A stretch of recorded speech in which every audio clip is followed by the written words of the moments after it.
Profession of your family का क्या मतलब होता है, ये आज की इस वीडियो में सीख लेते हैं। प्रोफेशन का मतलब होता है पेशा या काम धंधा, यानी कि जो भी आप काम करते हैं। यानी मान लीजिए अगर आप खेती करते हैं तो आप किसान हैं, तो खेती जो है वो आपका प्रोफेशन है। अगर आप वकील हैं तो आपका वकालत जो है वो आपका पेशा है। डॉक्टर हैं तो आपका डॉक्टरी जो है वो पेशा है। तो इस तरीके से जो आप काम धंधा करते हैं अपने जीवन यापन करने के लिए, जीवन यापन के लिए, पैसा कमाने के लिए, तो उसको प्रोफेशन कहा जाता है।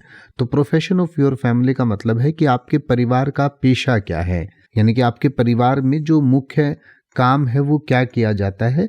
तो हो सकता है आपका परिवार अगर खेती बाड़ी करता है तो आप यहाँ पे एग्रीकल्चर लिख सकते हैं। और अगर आप मान लीजिए आपका परिवार जो है वो कोई बिजनेस में है, कोई बिजनेस करता है, तो उसको आप बिजनेस लिख सकते हैं। या अगर आपका परिवार में ज़्यादातर लोग जो हैं या आपके माता पिता जो हैं वो नौकरी करते हैं तो प्राइवेट जॉब आप लिख सकते हैं या प्राइवेट सर्विस लिख सकते हैं।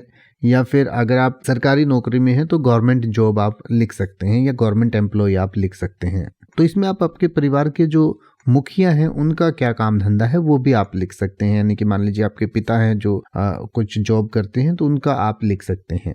अब आप ऐसे ही किसी भी वर्ड का मतलब हिंदी और इंग्लिश में YouTube पर सर्च कर सकते हैं। आपको मेरी वीडियो मिल जाएगी जिसमें आप बिना किसी फालतू बकवास के सीधा उस वर्ड का मतलब समझ पाएंगे। तो ऐसी ही वीडियोस को देखते रहने के लिए चैनल को सब्सक्राइब करें और बेल आइकन को प्रेस करें।